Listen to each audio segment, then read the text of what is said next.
Nowadays, you hear a lot of people using the term neocon, which is short for neoconservative, which is different than your traditional conservative.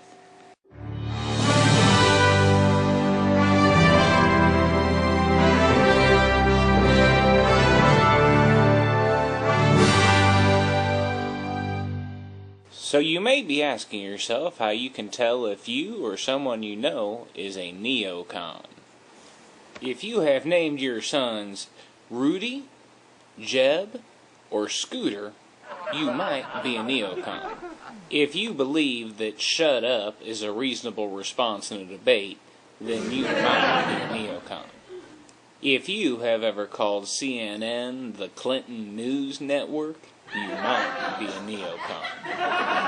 If you believe the Bill of Rights isn't important because it's only there to protect criminals, you might be a neocon.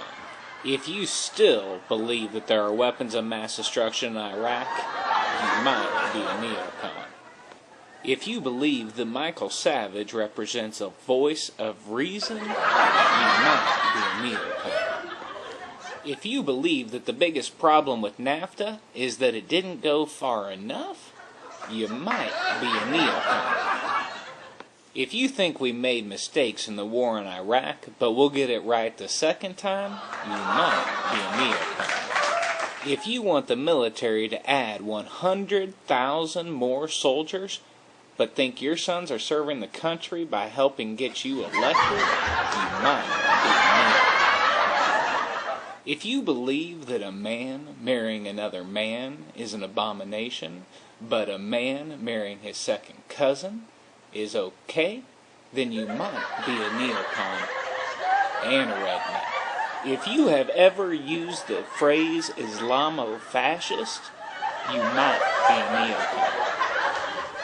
If you believe in the sanctity of this life and this life, but don't mind putting these two in harm's way, you might be a neocon. If you believe that big government is evil, except for when it advances your agenda, you might be a neocon.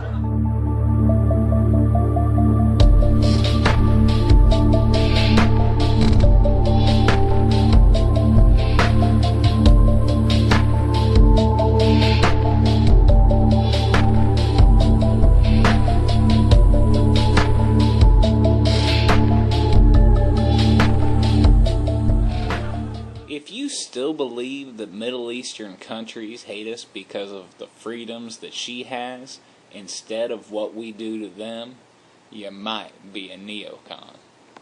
If you believe that all drug users belong in prison, well, not all drug users, you might be a neocon.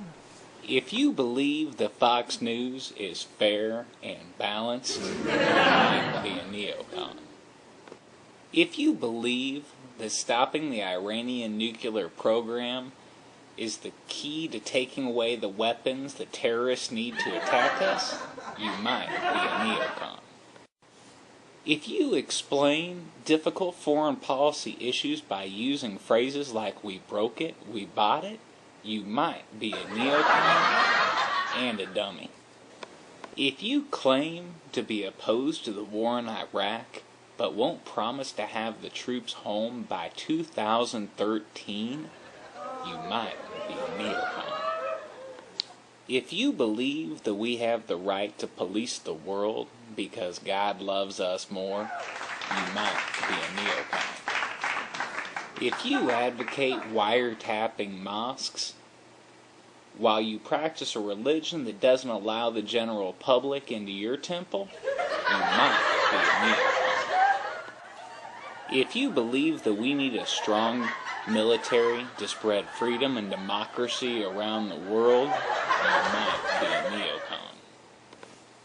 If you don't like paying taxes, so you decide to put your spending on your children's tab, you might be a neocon. If you believe that the terrorists hate us because we're free, and so the best way to fight them is to give up some of our freedom, you might be a neocon.